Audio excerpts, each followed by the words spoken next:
and I just survived the absolute worst night of my life. I woke up with the harsh light of my phone screen flashing continuously in the pitch-black room. The very first thing that hit my eyes was a family photo taken in Hawaii, alongside a brutally cold text message from my sister. Her message was deliberately cruel as it bluntly stated, "We are in Hawaii, nobody is coming to your wedding." The picture displayed the three of them smiling radiantly while raising their cocktail glasses on a beautiful sunny beach. Right beneath that joyful image sat a caption specifically designed to rub salt into my deepest wounds that simply read, "3 people are enough." Instead of allowing myself to sink into despair or shed useless tears over their betrayal, I immediately took screenshots of every single heartless message. I typed out a massive post on Facebook exposing the entire truth while making sure to tag all 3 of them directly before completely powering off my device. When I finally turned my phone back on the following morning, I stared in absolute shock at the thousands of shares flooding my notifications.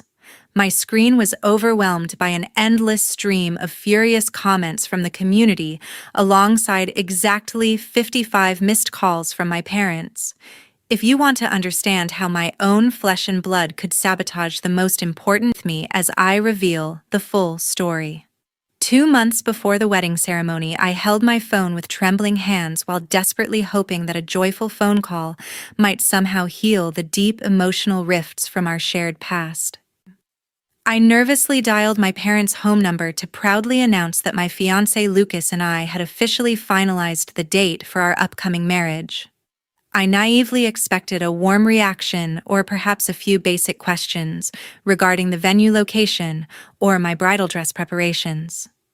Instead, Mom answered with a remarkably dismissive tone and offered only a brief murmur of acknowledgement that completely lacked any genuine maternal warmth. She did not bother to inquire about a single detail concerning the preparations or offer any assistance with the planning process. Her voice carried the bored cadence of someone enduring an unwanted telemarketing pitch, rather than a mother celebrating the upcoming nuptials of her own daughter, which immediately crushed my hopeful spirit. The glaring contrast in their overall behavior became brutally apparent just a few moments later during that exact same phone conversation. While Mom could barely muster the energy to pretend she cared about my wedding date, Dad was loudly projecting his voice in the background as he frantically contacted various upscale hospitality venues. He was dedicating all his immediate energy and undivided attention to booking an incredibly luxurious and expensive restaurant reservation for that exact same weekend. The supposedly grand occasion he was so desperately organizing was merely to celebrate my sister Kara successfully completing a routine marketing project at her corporate job. He was aggressively demanding premium table placement and a customized tasting menu for her celebratory dinner, while completely ignoring the reality that his other daughter had just solidified her marriage timeline. That undeniable display of blatant favoritism left a deeply bitter and suffocating taste in my mouth as I sat there processing their immediate reactions. It was genuinely agonizing to witness how Kara's standard professional obligation was being elevated into a monumental family triumph that required meticulous and expensive logistical planning. Meanwhile, the most significant emotional commitment of my entire adult life was being treated by my own biological parents as an annoying administrative formality that they simply wanted to rush through.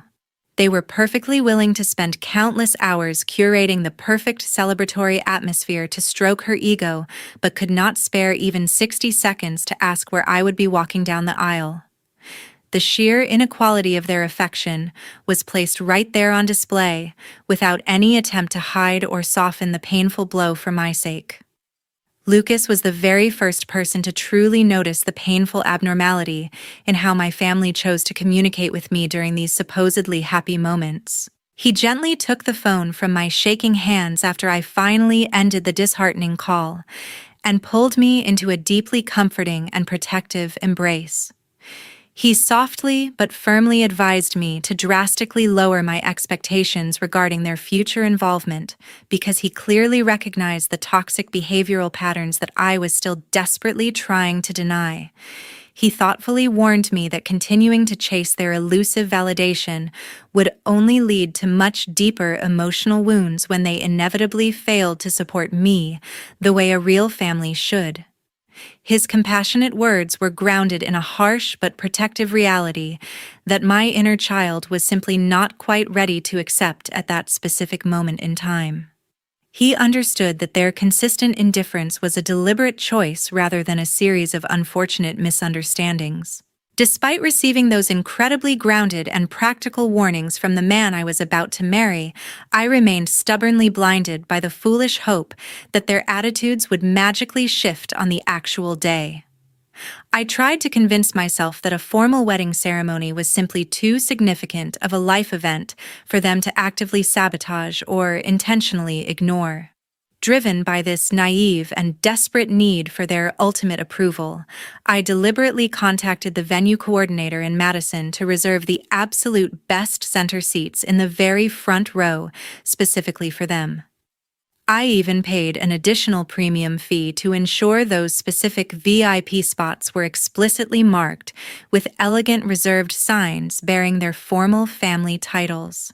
I was clinging so tightly to the fragile illusion of a complete family picture, while actively choosing to ignore the glaring red flags that were waving right in front of my face. 2 weeks before the wedding ceremony, the atmosphere within my family began to feel incredibly suffocating and intensely stressful as the final deadline for RSVP confirmations passed in terrifying silence. I proactively sent a polite message into our shared family group chat to formally request that everyone finalize their guest headcount for the catering team. Instead of receiving a simple yes or no regarding their attendance, Dad merely reacted with a cold read receipt emoji that acknowledged my text without offering any actual response. His deliberate choice to leave my crucial question hanging in the digital void felt like a calculated move to keep me in a state of anxious suspension. He was completely aware that the venue required exact numbers by that specific afternoon, but actively chose to ignore my administrative needs while fully knowing the financial penalties I would face for late catering submissions. Refusing to simply give up on getting a straight answer from them, I decided to call Mom directly to ask for her opinion on selecting the final dinner menu options. I desperately hoped that involving her in the culinary decisions might finally spark some genuine maternal interest in the upcoming celebration. Instead of engaging with my culinary questions, she answered the phone with an incredibly irritated tone before harshly snapping, "I am busy paying at the grocery store. Stop bothering me with these trivial matters." She immediately hung up the phone without even waiting for my response, or offering a basic apology for her incredibly abrasive behavior, leaving me staring at the disconnected call screen while standing alone in the middle of my living room. Meanwhile, Kara was continuously posting highly toxic and passive-aggressive status updates across her public social media profiles for all our mutual acquaintances to witness. She openly complained to her followers by writing, "It is so exhausting having to waste money buying dresses for pointless family events that bring absolutely no benefit."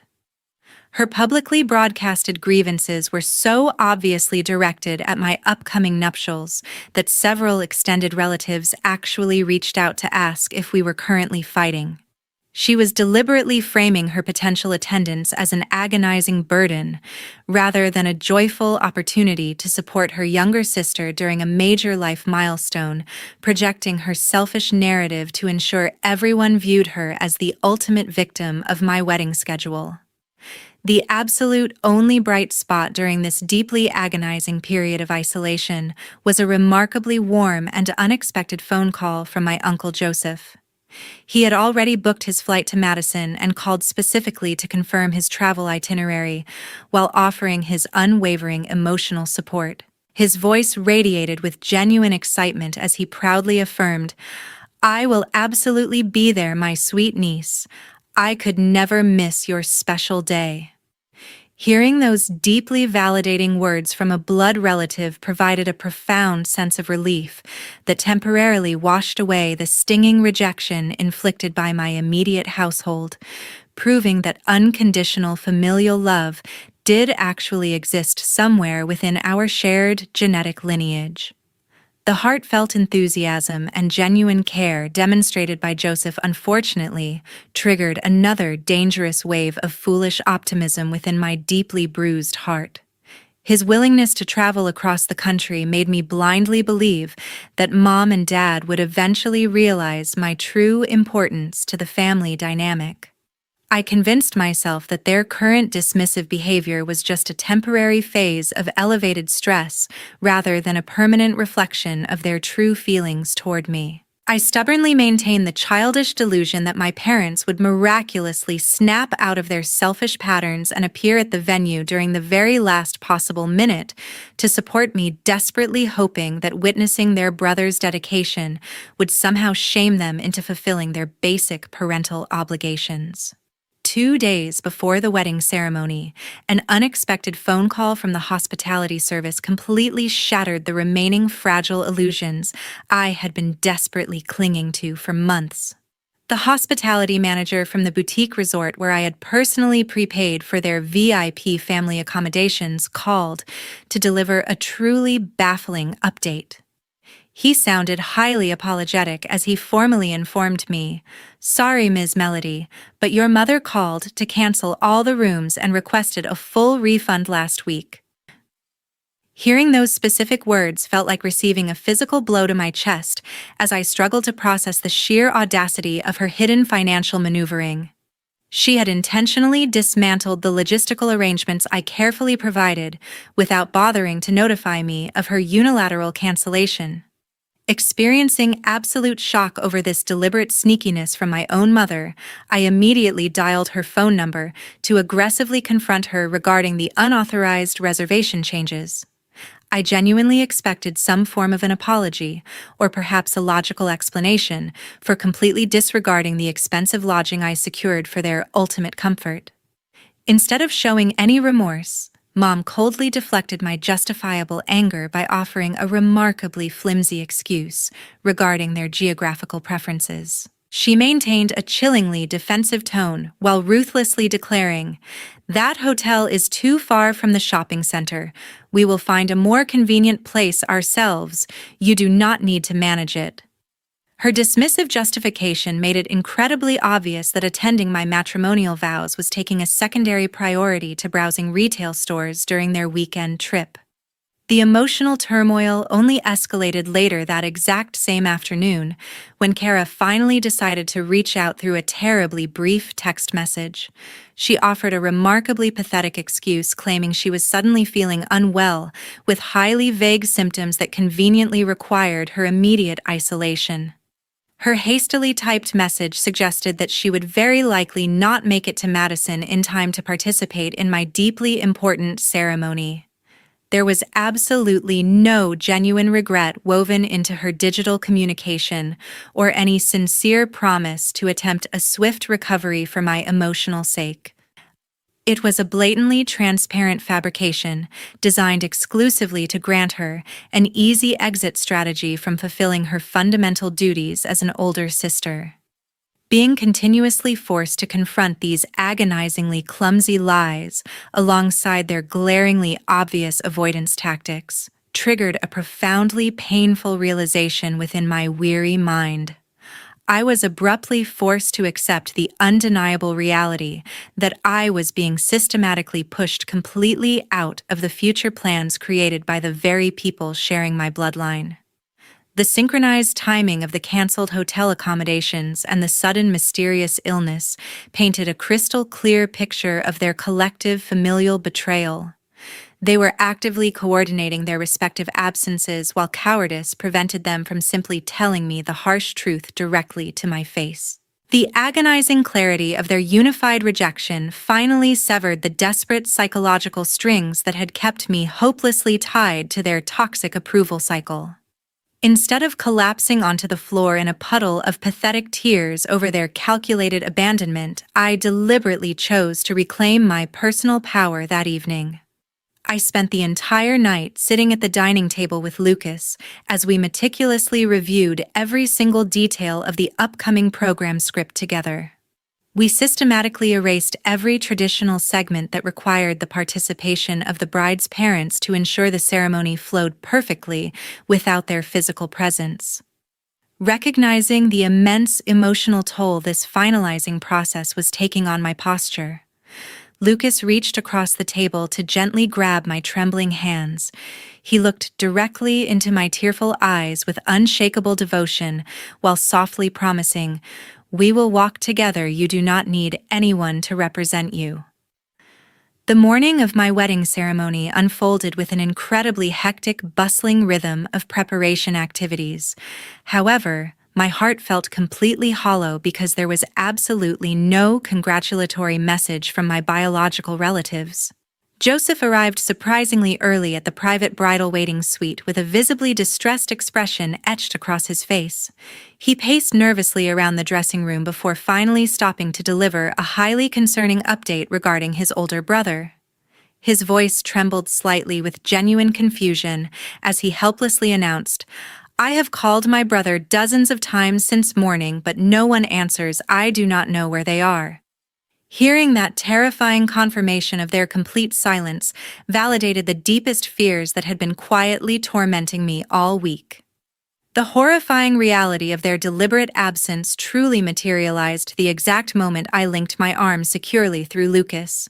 We began walking together down the sacred floral aisle while a beautiful string quartet played our chosen processional melody. Instead of focusing entirely on the smiling faces of the supportive attendees lining the elegant wooden pews, my gaze instinctively drifted toward the very front. My eyes violently collided with the 3 empty chairs perfectly positioned in the most prominent VIP viewing area. Seeing those beautifully decorated but entirely unoccupied seats created an unimaginably cruel visual wound that no bride should ever have to endure. It was a glaring physical manifestation of their profound neglect, permanently etched into the absolute center of my matrimonial celebration.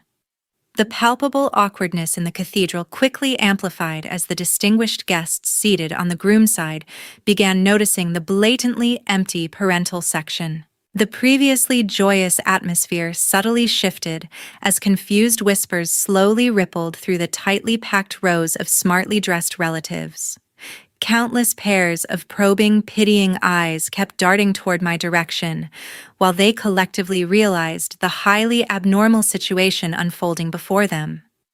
It was completely incomprehensible to everyone present that a biological family would simply abandon a daughter during such a monumental life milestone without any prior explanation. The heavy weight of their collective judgment made it incredibly difficult for me to maintain proper breathing while taking my final steps toward the ceremonial altar. Sensing my imminent emotional collapse under the crushing weight of public humiliation, Lucas immediately stepped closer to bridge the physical gap between us. He tightly squeezed my violently trembling hand to physically ground me in the present moment before I could completely fall apart. He gently leaned his face directly toward my ear to transmit a surge of protective strength through his remarkably soothing voice. He whispered with unwavering devotion, "Just look into my eyes, today is our day. Do not let their heartlessness ruin it." Those deeply anchoring words successfully pulled me back from the dangerous edge of a total psychological breakdown right in the middle of the sanctuary. His steadfast emotional support empowered me to successfully recite my written vows with absolute clarity, despite the agonizing betrayal burning a hole right through my chest. Throughout the entirety of the extravagant evening reception that followed the religious ceremony, I was tragically forced to continuously suppress my overwhelming grief. I essentially wore a permanently plastered smile to desperately mask the profound devastation tearing apart my internal emotional landscape. Whenever curious extended relatives politely inquired about the glaring absence of my parents, I smoothly fabricated highly plausible lies regarding terrible highway traffic or sudden medical emergencies. I utilized those completely fictitious scenarios to artificially cover up their cruel irresponsibility in front of dozens of my newly acquired in-laws. Defending the very people who had deliberately abandoned me on my wedding day required a level of psychological endurance that nearly drained every remaining ounce of my energy. That night, when the lively reception music finally ceased playing completely, alongside the departure of the very last remaining guests from the grand banquet hall, the heavy adrenaline keeping me upright instantly vanished.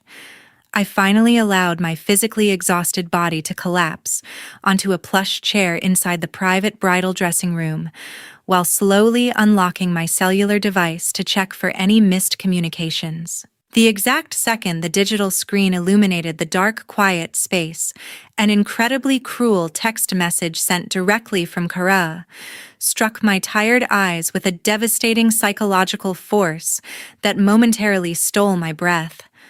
The brutal notification appeared as though it had been meticulously scheduled in advance to maximize the emotional damage during my absolute most vulnerable moment of the entire evening. Her maliciously crafted message bypassed any basic human decency, as it callously stated, "We are in Hawaii. Nobody is coming to your wedding." Accompanying that deeply malicious text notification was a vividly clear photograph showcasing the three of them smiling radiantly while raising colorful tropical cocktail glasses together on a beautiful sunlit beach. They looked completely carefree without a single trace of familial guilt ruining their extravagant vacation thousands of miles away from my carefully planned ceremonial venue. The highly provocative phrase attached to the image explicitly declared to anyone viewing it, "3 people are enough." The horrifying reality of their unified deception was now completely exposed right in front of my tearful eyes through undeniable digital proof displaying their exact geographical location. They were never actually overwhelmed with demanding corporate projects or suddenly afflicted with mysterious physical illnesses like they had previously claimed during our highly stressful telephone conversations leading up to the ceremony. Instead of fulfilling their fundamental familial obligations on my most important day, they had secretly coordinated an elaborate recreational getaway together behind my back for several months. They deliberately concealed their luxurious tropical itinerary from me until the absolute last possible minute to ensure my public humiliation would be maximally painful in front of my new husband.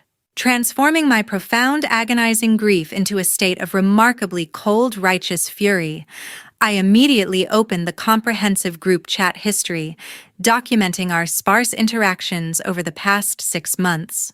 I utterly refused to let their cowardly actions remain hidden within the private confines of my personal cellular device, while they actively celebrated their successful psychological sabotage in a tropical paradise.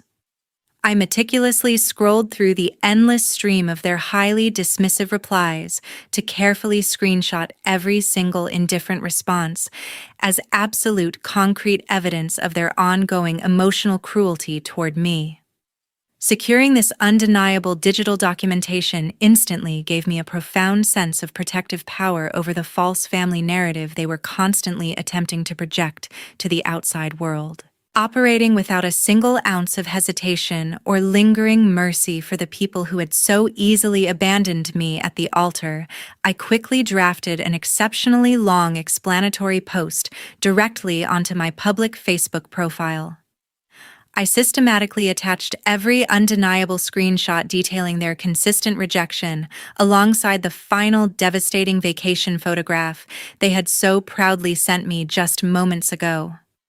I explicitly tagged the personal accounts belonging to Mom, Dad, and Kara to completely strip away their carefully curated social masks in front of our entire shared community of friends and extended relatives.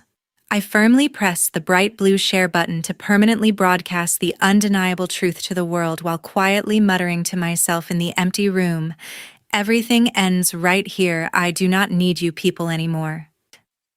The following morning, I woke up to discover that my midnight digital confession had successfully ignited an absolute social media firestorm, featuring thousands of enraged shares and furiously supportive comments.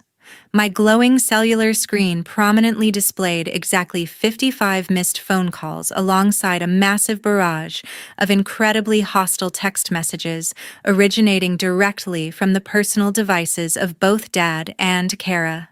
They were furiously attempting to intimidate me into immediate submission with highly aggressive linguistic threats, while demanding that I instantly retract my painfully honest public statements from the internet. Their collective panic over their rapidly deteriorating public image was plainly visible through a particularly vicious textual message sent by Dad that aggressively screamed, "Are you completely crazy? Take that garbage post down immediately. The neighbors are looking at us like absolute monsters." I deliberately maintained a fortified stance of absolute silence while resolutely refusing to answer a single ringing phone call or acknowledge any of their desperately frantic attempts at digital justification. I felt absolutely no lingering moral obligation to respond to their pathetic retroactive excuses or absorb their highly toxic verbal abuse after they had so easily discarded my deepest emotional feelings on my actual wedding day. I simply allowed their internal familial panic to steadily escalate out of control as they found themselves being relentlessly attacked and heavily criticized by our deeply outraged local community network. It was remarkably vindicating to sit quietly in my newly established marital home and watch them finally experience the severe public consequences of their own selfish behavioral choices without offering them any protective shelter or unearned forgiveness. Right in the middle of navigating that completely chaotic digital aftermath, Chloe called my personal number with an incredibly emotional tone, vibrating heavily through her distinctly trembling voice. She was clearly shedding uncontrollable tears out of profound empathetic grief for my ruined matrimonial celebration, but remained fiercely determined while delivering her unwavering emotional support over the secure telephone connection. She fiercely validated my radical choice to expose their long-standing cruelty by firmly and passionately stating, "You did the exact right thing, Melody. You are so incredibly brave. Do not let them manipulate and trample you for another single second."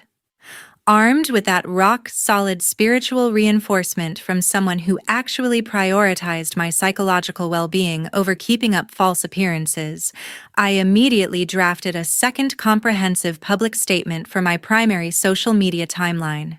I purposefully utilized that highly visible digital platform to officially and unequivocally sever all remaining biological ties with my parents and my older sister in the absolute most definitive manner possible. I explicitly declared to the entire watching world that I was permanently walking away from their deeply toxic familial dynamic, while ensuring there was absolutely zero remaining opportunity for any future reconciliation. The agonizing, lifelong cycle of constantly begging for their basic parental affection was officially terminated through a few carefully constructed sentences broadcasted directly to everyone we mutually knew. That highly definitive declaration of personal independence rapidly accumulated an overwhelming wave of unified support, originating from my loyal friends and deeply concerned professional colleagues who had witnessed their mistreatment. The absolute most profoundly validating moment occurred when Joseph publicly validated my drastic decision by posting a highly visible written response directly beneath my official severance announcement. He completely disregarded any misguided sibling loyalty toward his older brother when he bravely left a permanent public comment reading, "I completely support your decision. You deserve to be treated much better than this." Seeing a respected elder from my own direct bloodline publicly validate my newly established emotional boundaries finally provided the exact psychological closure I desperately needed to permanently close this incredibly painful chapter. 1 month after the wedding ceremony, the lingering remains of the digital storm have finally settled down, but continued to create irreversible practical impacts on their daily lives. The life I now share with Lucas has officially entered a peaceful and genuinely happy rhythm that feels remarkably lighter than any period of my previous existence. I no longer feel the suffocating psychological pressure to constantly exhaust myself by trying to please people who failed to appreciate my worth for nearly 30 years. This newly discovered emotional freedom allows me to focus entirely on building a healthy future with a partner who actually demonstrates consistent respect and unconditional love. We have replaced the toxic drama of my biological household with a supportive environment where my personal boundaries are finally honored as sacred and non-negotiable foundations of our marriage. The practical consequences crashed down upon Kara with a devastating force when she was abruptly terminated from her high-profile position at the media marketing firm. Several of their largest corporate clients threatened to immediately cancel their lucrative contracts because they refused to be associated with an employee possessing such a publicly documented history of cyberbullying and moral bankruptcy. Her professional reputation within the Madison business community was permanently tarnished beyond any hope of immediate repair due to her own calculated cruelty being broadcasted to thousands of people. She quickly discovered that the superficial social status she had worked so hard to maintain was incredibly fragile when confronted with the undeniable reality of her character. The immediate loss of her primary income and career trajectory served as a brutal reminder that public actions always carry heavy private costs in the modern world. Mom and Dad also failed to escape the severe social price that comes with being exposed as neglectful parents to the entire watching neighborhood. They have found themselves being consistently avoided and coldly ignored by long-standing friends who previously participated in their social circles for several decades. Dad is currently enduring immense public humiliation and professional pressure at his workplace because his colleagues frequently mock his profound lack of basic integrity toward his own daughter.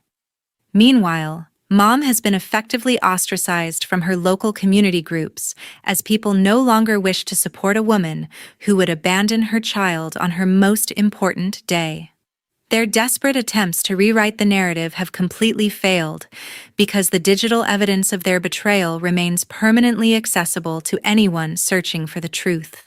Before we officially conclude today's deeply emotional journey, I want to step back from the narrative to offer a few personal perspectives on the difficult choices Melody had to make. Please do not turn away from these final thoughts, because understanding the underlying lesson is often the most valuable part of witnessing such a painful family betrayal. This story serves as a powerful reminder that biological bloodlines should never be used as a free pass for people to consistently mistreat or emotionally manipulate those who love them. Choosing personal peace over toxic familiarity requires an incredible amount of internal courage that many people spend their entire lives trying to find. If you were in Melody's position today, would you have the strength to publicly expose the truth and walk away forever? Or would you choose a different path toward healing? Please share your honest thoughts and unique perspectives in the comments below, because your voice truly matters to this community.